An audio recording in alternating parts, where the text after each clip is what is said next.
humor and think that they're humble enough to laugh at themselves, or putting it different in one way, right? Okay, how about this site? Gears of War. Who plays Gears of War? No, nobody? Okay, that makes sense because it's aimed at 15-year-old boys. Okay. Now, I'd say the Venn diagram of people that read the oatmeal and play Gears of War is probably a non-intersecting set. Now, so if I ask you, how tightly can you define your target audience? And what should you be saying to them? You have to dress the part. You have to talk the part editorially. You have to speak to them so they feel that they've stumbled onto the one place on the internet that understands them exactly. And here's the important part. You have to throw away everybody else. It doesn't matter if you're off message. Phil, were you still in the audience, or did you run for the hills? Yeah, still. Okay, so Phil, up there. You're always ranting on Facebook about various politicians and how much they suck in Australia, right? You know what? They're not doing it for you, mate. They're trying to get those swing voters that matter. You already made up your mind. Your mind just slammed shut like a steel trap, am I right?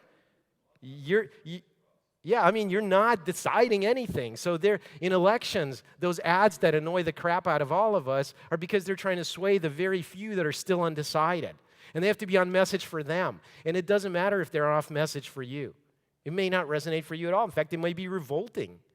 Great.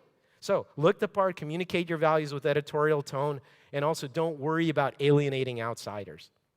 I'm going to end on one final strategy. And I could spend a day talking about this, but I certainly won't because I know we're coming up on time. Understand the power of visuals. No biology lesson here, but basically enough to say that half of your brain is devoted to processing visual information of various kinds. Half of your brain. That's a lot of hardware dedicated to that. Here's another sick fact. 98% of your visual reality is constructed by your brain. Does these involuntary eye movements called saccades, looks for interesting things in the scene, fills in the blanks by making about a lot of assumptions about what the rest is in between. You don't see anything. If you look at where your eyes look in a room in a scene like this, you don't see anything. You only see 2%, 3%. Biology, anyone? Remember rods and cones in your biology class?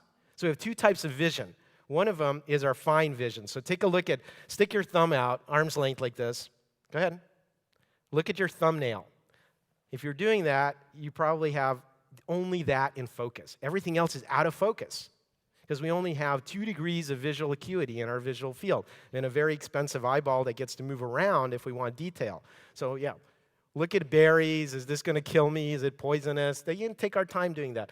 But me running at you, do you need to know if